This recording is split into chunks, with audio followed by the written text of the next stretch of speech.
whole.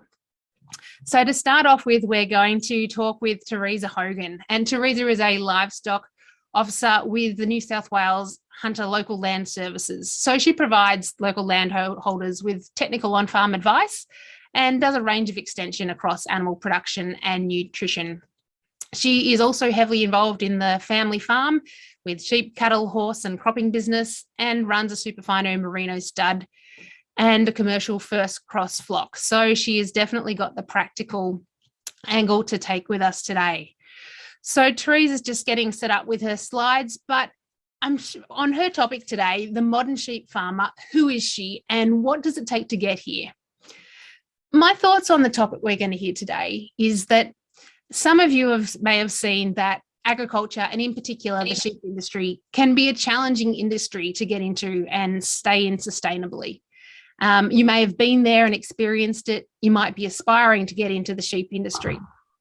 And at the same time, we all know that it can be one of the most rewarding and supportive industries to be into, full of untapped opportunities. And they're the opportunities that we're going to hear about from Teresa today. So if you have a drive to make a difference and create a future for yourself and for the industry, Teresa's going to share with us some of the challenges and opportunities from her perspective. And what you're going to learn is how you can encourage others to enter and thrive in the sheep industry, and how someone just like you can do the same. So please put your hands together as we welcome Teresa. Teresa's favourite quote: it's not about how much you want something, it's about how hard you're willing to work for it. And if you're passionate about what you do, you will never work a day in your life. Please put your hands together as we welcome Teresa Hogan. Well, thank you very much, Melissa. That was quite the introduction, and certainly some big shoes to fill in the next little while. But I'll do my best for everyone that's joined us, and thank you to everybody that's joined us. Whether it's morning or evening, if you're sitting back with a coffee or a wine, it's great to have the opportunity to chat with you today. But it's also an honour to be here and to talk about my own journey and what's got me to the place I am and on the journey that I'm on myself. I think the modern sheep farmer, we're the modern sheep farmer, aren't we? We're sitting here, we're in front of our computer screens. So that makes us modern, right? We're using technology, but I think there's actually more to it than that. And I hope that chatting with you today about my own journey, you'll get to understand what I perceive the modern sheep farmer to be, and some of the battles that we face and we will continue to face going forward, but also some of the rewarding aspects of this industry that certainly keep me getting out of bed in the morning, just because I'm part of an industry that I'm driven to be a part of. So to kick things off, I think, agriculture is such a challenging industry to be a part of. We're constantly bombarded. It doesn't matter what day of the week it is, there's always something that's happening, and it's ever changing and it's challenging. And, whether that be climate change, the environmental factors, extreme conditions. Australia is the land of every weather event you can possibly imagine, and I'm sure in the country that you're sitting in and the world that you're living in, there are some extreme weather events that certainly put a spanner in the works in terms of your sheep production.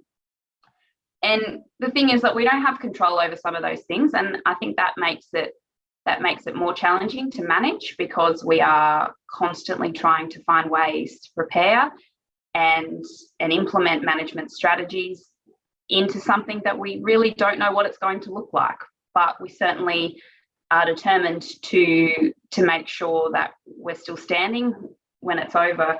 And the other thing that we're constantly dealing with, particularly in the sheep industry, but in livestock as a whole, is customer perception. And there's the demand, but they want it a certain way, and particularly when they don't understand how things are made and how things are produced, they have a perception and they make some noise, and that comes back and bites us. And it means that we're constantly trying to meet that perception and get the right story out there.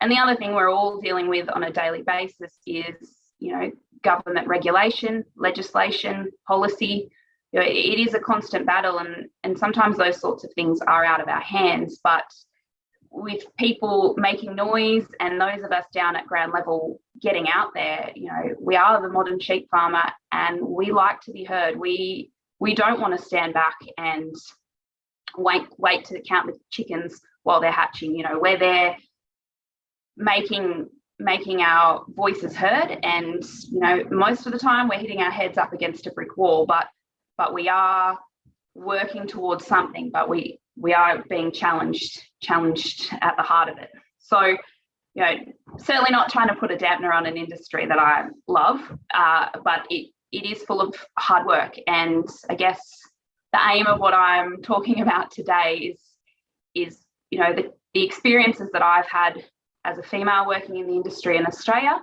and also how I've worked through some of those hardships, and I'm still working through them to make sure that I have all the opportunities and I can give others the opportunity to be involved in this great industry.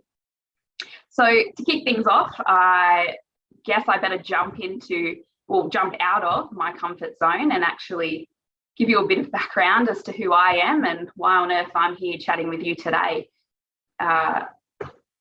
on this fantastic forum. So a little collage of my life. I am actually a 7th generation sheep farmer from Merriwa, New South Wales, Australia. And I guess wool and sheep have always been a part of my life. And I'm not saying that I didn't have a choice, but I am a scientist and I do understand how the genetics works, but I'm certain that there is a chromosome in there somewhere that's woolly, because I just keep circling back to this industry, and no matter what I'm doing, there's always a sheep involved, and there's always a potty under my arm and a group of dogs following me. So I was always destined to be in this industry, but I do come from a long line of sheep farmers, and they've not just been men, they have been both men and women, and I do have some formidable women in my past that picked up where somebody was missing or out of action and just took everything in their stride and worked hard to get where they are. And I will admit that, as you can see there, my fashion sense has not changed. I still dress the same way I did when I was 4 years old. So, it's a challenge that I'm working on. But no, look, it's an industry that's, from the moment that I could get out the door, my dad was a shearer, my mum was a school ag teacher. I didn't miss an opportunity to be on the farm, often refused to go to school. Everyone should stay in school, that's really important, but I would refuse regularly. And in fact, that photo that's there of me when I was about 4 years old, I was heading off. It was the middle of yet another raging drought in Eastern Australia, and I was heading off to help my father mix some feed up for some livestock for a neighbour. And an anecdote that my parents like to share with everybody every chance they get, particularly at important birthday events, is that I was busy stirring some cottonseed meal and molasses to feed out to these stock while my dad was having a chat with the neighbour. And apparently I turned to them, put my hands on my hips and declared that if they talked less, we'd get more work done. So ironically, I'm here talking to you today, and I do a lot of talking, but I also have worked pretty hard to be where I am, and I am known for being the girl that burns the candle at both ends and asks everybody if they have a candle to spare. So it's certainly been a busy road to this point, but when I finished school, my parents said to me, right, what are you going to do with your life? I said, it's all right, I'm going to be a farmer. And they said, no worries, go to uni. So I trundled off to uni and I got a degree in rural science. And while I was doing that, I became a wool classer and worked in wool sheds to pay my way through uni. And when I finished my university degree, I thought, great, you beauty, back to the farm I go. Mum and Dad said, no, sorry, going to have to go and get another job. So I really couldn't find a lot of opportunity. I thought university degree, I've, got the HECS debt to match it. Surely somebody will give me a good job. And I ended up being a station hand, which paid the bills. And I worked my way up in that into farm management. And it was a 40-degree day on Christmas Day, and I was out watering livestock. And I thought to myself, this is crazy. I'm working for somebody else. I'm not getting any closer to what I want to do, and to be that sheep farmer. I'm going to have to make a change, and I'm hot, so it's got to be something good. So I started looking around for work, and I actually ended up getting a job in sheep industry policy, working in health, welfare and biosecurity in Canberra, Australia, and working for Wool Producers Australia. And it was so far out of my comfort zone, but at the same time, it was something that I was passionate about. Policy is really important for how our industry runs and how we work. So I bit the bullet and left the farm and headed for the city. And I can assure you that this girl and her fashion sense in the city were certainly the laughing stock of many, but I was heard, and I made sure that everybody knew that I was there. And within that role, I had the most amazing opportunities. I was selected as a young professional with the International Wool and Textiles Organisation and headed off to Hong Kong. I had the opportunity to speak with ministers and work on really important policy at a national level to filter down to ground level, and work on bridging that gap between policy and on-farm activity, because I had that background in farming.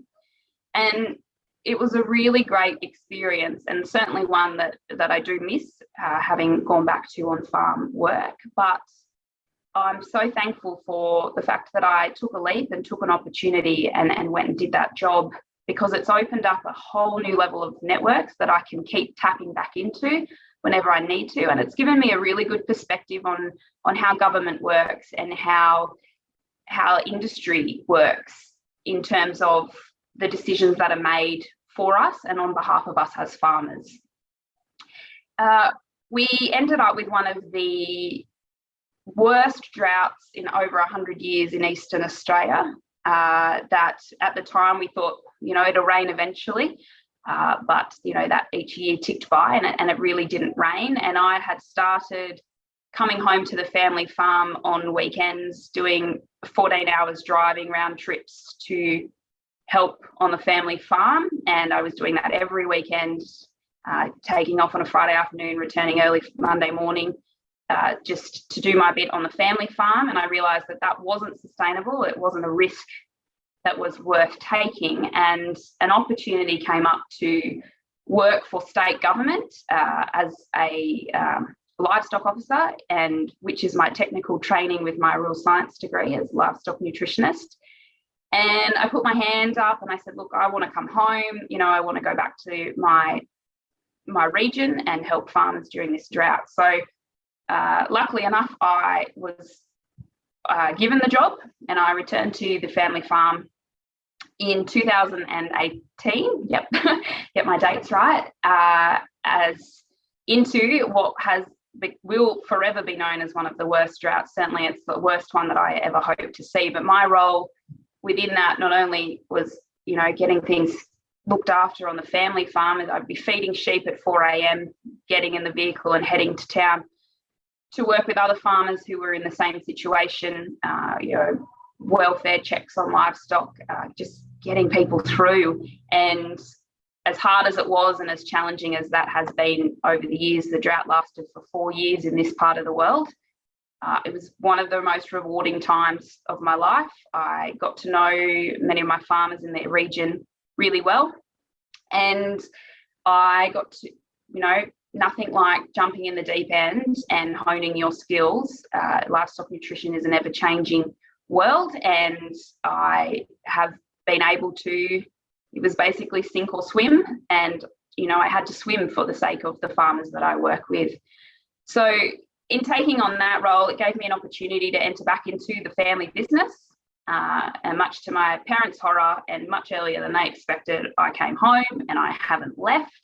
And instead, I have been busy building my sheep business. So I have run superfine merinos on the farm, and the drought certainly put slowed things down, but I had a goal, and that's what I've been working towards. And the idea of today's chat is not just to talk about me, because, you know, I can talk underwater about sheep, but it's more to get you thinking about the opportunities that you've had, the opportunities that you've missed.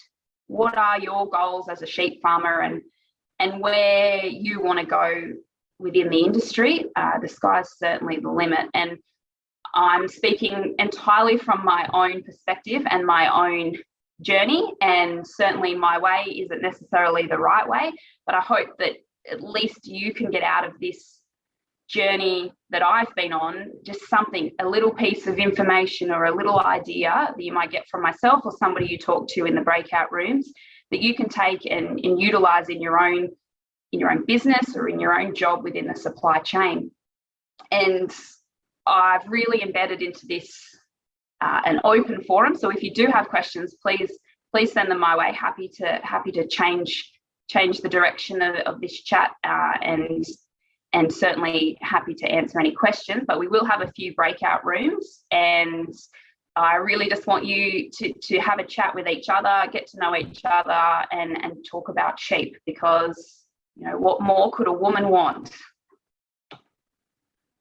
So to kick things straight off, let's get out into a breakout room. So the question I'm asking is why sheep? I mean, I know my why, you know, woolly chromosomes. So what's your why? You know, were you born and bred into it, or did you fall into the industry? You know, have you come from the life in the city and sheep was something that you wanted to get into, or are you still trying to make a start? It's certainly an industry that can be really hard to break into. You know, we're not all born into the industry, and there's certainly major challenges around it, particularly in Australia, around getting a start. You know, the price of land is phenomenal, and it's not easy to get that start. So are you trying to make a start? You know, are you looking for an avenue in? So if we head into that breakout room and make sure everyone turns the videos on and has a chat, I'd love to hear what you're all up to.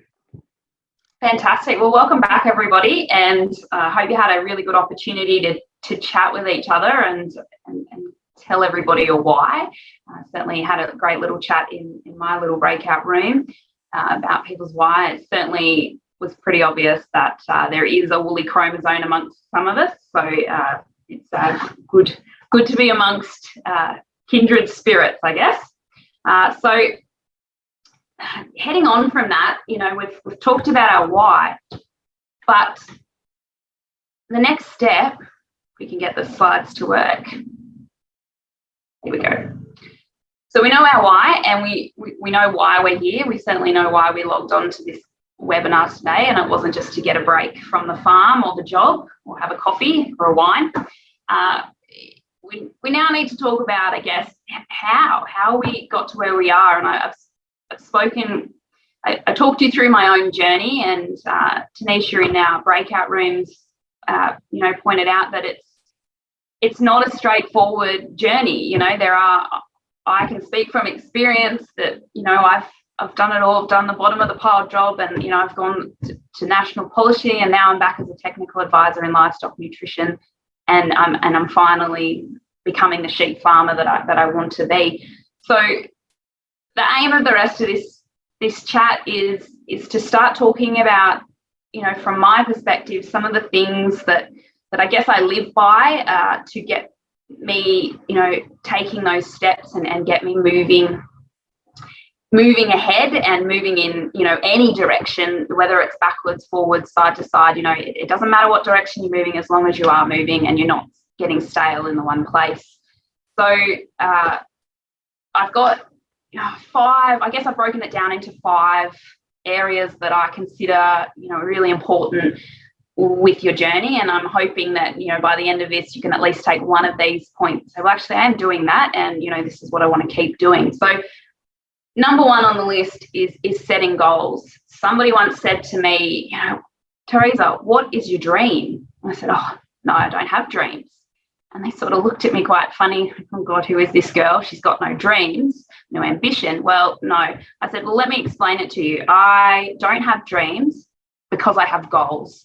I have an end goal, and I make them small and I make them actionable, and I make them achievable. So I'm always stepping in a direction, and I'm always trying to make something happen to get myself and my business and my livestock nutrition aspect of my life moving forward. So I'm not suggesting that you say, you know, oh, my goal is to become, you know, the biggest landholder in Australia and run 1 million sheep.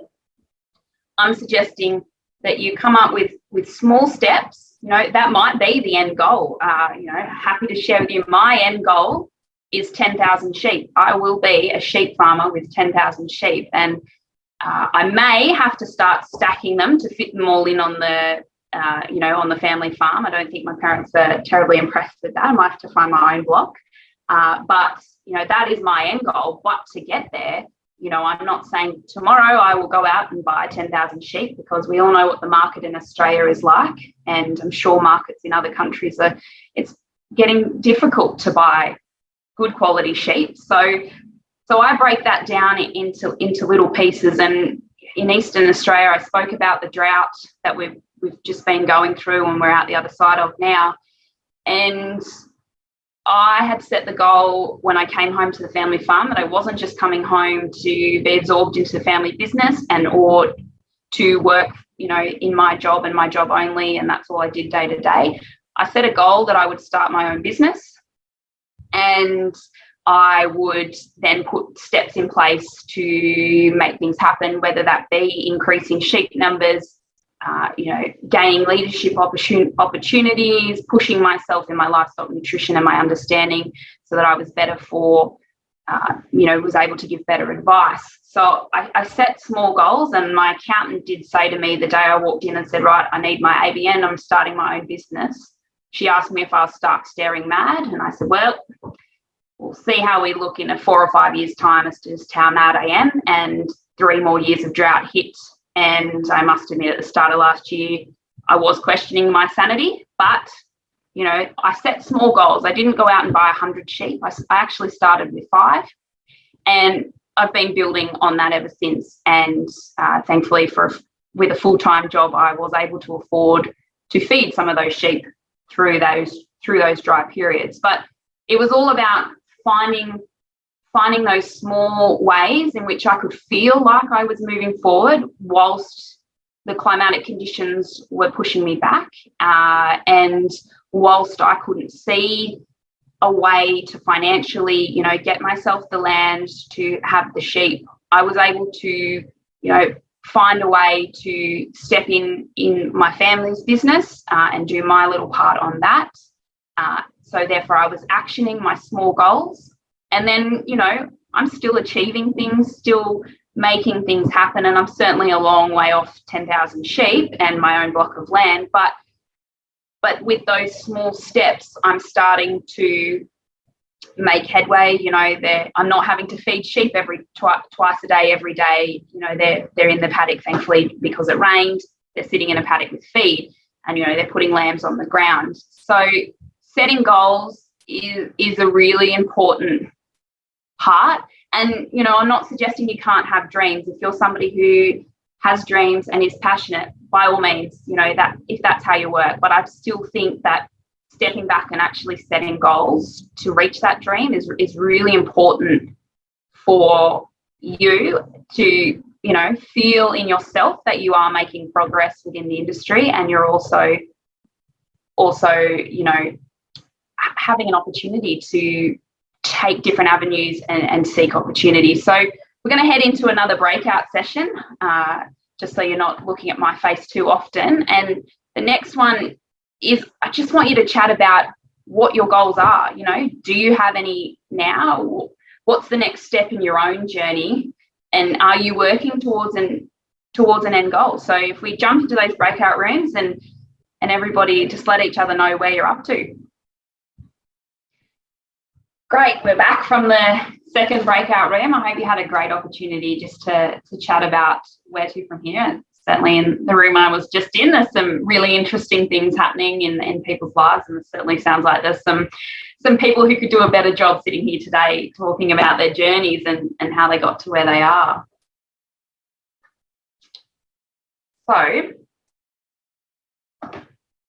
my next point, my next key thing in the sheep industry is to create a network. And I don't mean go and buy more sheep. I mean find people.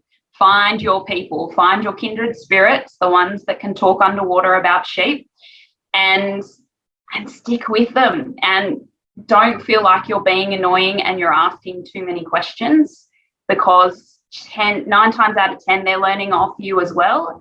And also, you know, they're there to connect you with the next person, you know, and you might even find some really quality mentors within the industry. And certainly would claim that my own network that I have been building over the last 10 years has put me and helped me to be in the position that I am. You know, the opportunities like talking at this forum today, you know, certainly stem from the network of people that I have surrounded myself with. And I don't just mean, you know, important industry leaders. I mean, you know, farmers, people who work in the supply chain, people with different experiences to you, people from different countries. You know, it's really interesting learning about how the sheep industry works in other countries to your own. Certainly Australia's is quite diverse, but, you know, compare that to the intensive sheep industries of some other countries and how they run their sheep. We do it very differently, and it's great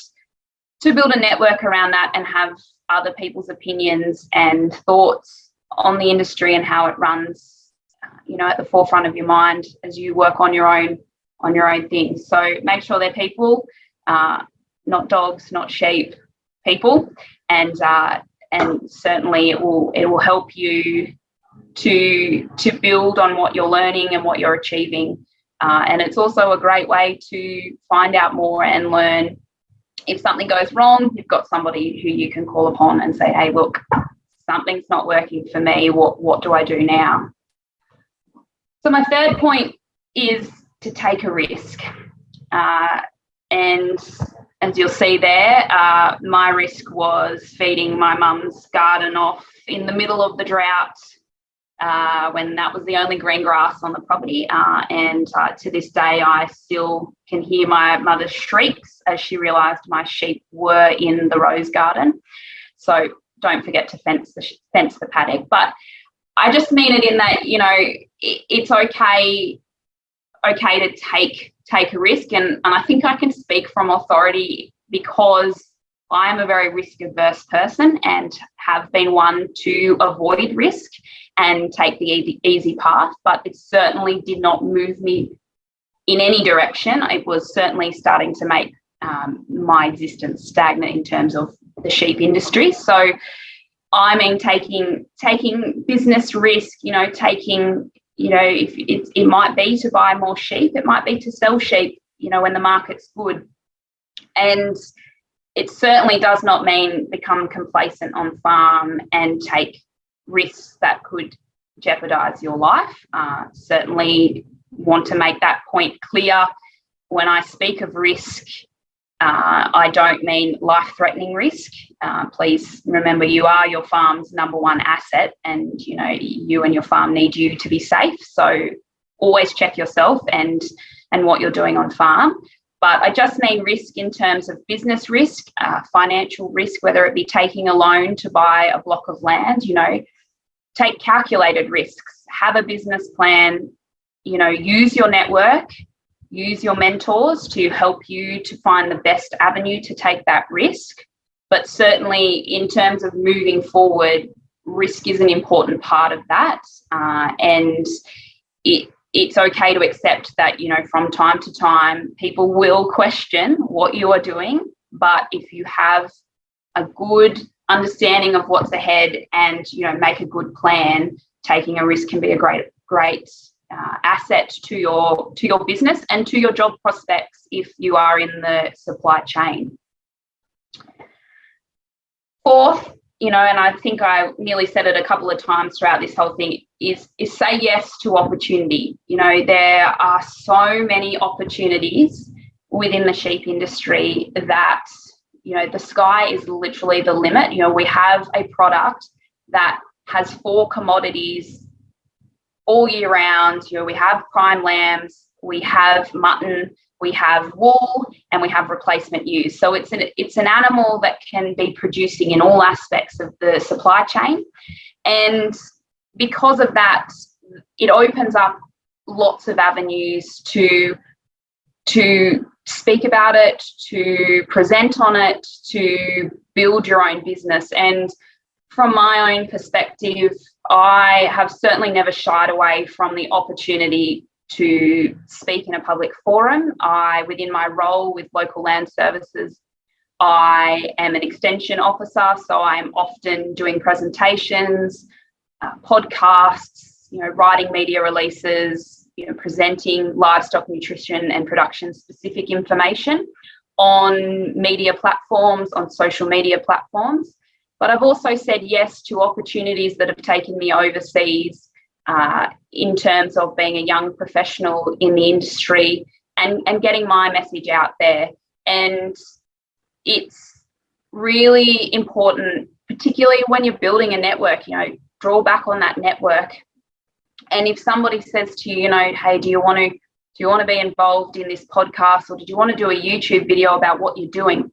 Just say yes. Just, take, now I'm going into beef terms, but take the bull by the horns or the ram by the horns and put yourself outside your comfort zone. In terms of leadership, to move forward in leadership, it's an ever-changing world, and there are all different styles of talking to people and building relationships. And if you're not taking those opportunities to put yourself out there and step outside that comfort zone, then it's much, much harder. I'm not saying it's not possible, but it is much, much harder to get the best out of this industry. And, the beauty of it is that there are so many people in this industry, old hands, young hands, that, want you to succeed. It is actually a very supportive industry. People want to see you moving forward and achieving things. And they want to be able to tell their neighbour or, the person sitting next to them in a room, they're the reason that you're up there and they did such and such to help you. There is so many people like that, and I have been very fortunate to be able to surround myself with some beautiful people that have only ever wanted the best for me. And I've been lucky in that sense. But I think it's come from saying yes to opportunities that are put in front of me. And, as hard as public speaking might be for some people, it is a really great way to build on those opportunities, but also build your ability to tell your story, to know your why, to get to how you're going to get there. So say yes to opportunity. And our final breakout room to discuss that, I just want to know, I want you to all chat about what sort of opportunities that you think there are for sheep industry members, but also what you'd like, what sort of things do you want to see happening for the industry in your country or on a global scale. So if we head into that, we'll just have a quick 5 minutes in there, and then I'll be able to round out my chat. Welcome back, everybody. We were just lamenting in our breakout groups that the questions being asked and the discussions we're having, we could talk for hours with each other and want to keep learning more from each other. So I guess that goes back to that network, and I'm hoping that people are getting to know each other with this opportunity and can chat afterwards and keep that momentum going from this forum, which is a fantastic opportunity to get the ball rolling. So my fifth and final point, when it loads, is to tell your story. So what have I been doing here today? I have been telling you my story, my perspective, my journey, and I've just pulled a few Instagram social media accounts that I follow. My own is there. That doesn't mean everybody needs to go and follow me. It's just pictures of dogs and sheep. But, I've pulled out a few that I see every day on my social media. They're out there telling their story, and it's not necessarily an easy story to be telling. It does have 98% of our days, particularly when you're on farm, they're hard. They're hard work. We're worn out. We're tired. But I think in terms of, I spoke about changing consumer perception early on in my talk. And I think, social media it's sort of the devil we have to have in terms of being a modern sheep farmer. And, keeping your story positive on social media, but also highlighting that there are tough days. And, from time to time we lose animals, we lose, important industry members. There are challenges. It doesn't rain, it does rain. And I think social media is a really good way that we can be out there telling our story, bearing in mind that for every positive story, somebody will have a negative reaction. And you do have to be a little bit thick-skinned if you are putting out your story and both the positive and negatives of your story. But I think we're all pretty thick-skinned as it is working in the sheep industry.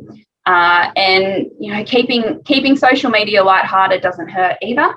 Certainly no expert on how to use social media, but I have used it particularly in the last 2-3 years as a platform for my friends and family to show them what I do on a daily basis, and show them and talk them through my struggles, my triumphs, my achievements, celebrate my achievements, and I think it's a great way to put yourself out there, but within reason. You don't have to share every detail of your days. Most of my posts are me cuddling animals or, lovely landscapes or, the changing weather that I see. But certainly some of the Instagram, social medias, pages that I've pulled up there, Red Shepherdess is doing a lot for sheep producers in the UK. She's very vocal about what she's doing. Young Wool Group in Australia is a new policy, a new industry body that is developing as a voice for young wool producers in Australia. Joanna the shearer, she's a shearer, and she's also a farmer, and she tells life how it is in her part of the world. So it's a really great way to educate others on what you do and how you're doing it. And I think it can be a really good way to change consumer perception if done well, and if done, with bearing in mind that we do always have keyboard warriors, and we have to be careful with what we say and what we do on social media. But tell your story. It doesn't have to be on social media. I'm certainly not suggesting that that's everyone go out and get an Instagram, Facebook, whatever else account. But don't be afraid to tell somebody what you've been doing, and celebrate your triumphs, and lament things that haven't quite worked out, and those goals that kind of went a bit wayward. And just to finish off, I think Melissa gave one of my favourite quotes, but I also have another one, and that's, choose your path and don't be afraid to take side roads, and never, ever let anyone underestimate you. If somebody wants to pull you down, they will, but don't ever let them ever get the feeling that they can underestimate what you can achieve if you put your mind to it. And that's all for today. So if there's any questions, more than happy to have a go at answering them. Fabulous. Thank you so much, Teresa. If you do have any questions, please feel free to put them in the chat box, and we'll either get to them later in the program, or we'll absolutely get back to you if we don't have time to cover them today. So once again, Teresa, thank you so much. It is brilliant to hear an example of what some people are doing in the industry and the impact you're making. So don't just have dreams, have goals, build your network, take a risk, say yes to opportunities, and tell your story.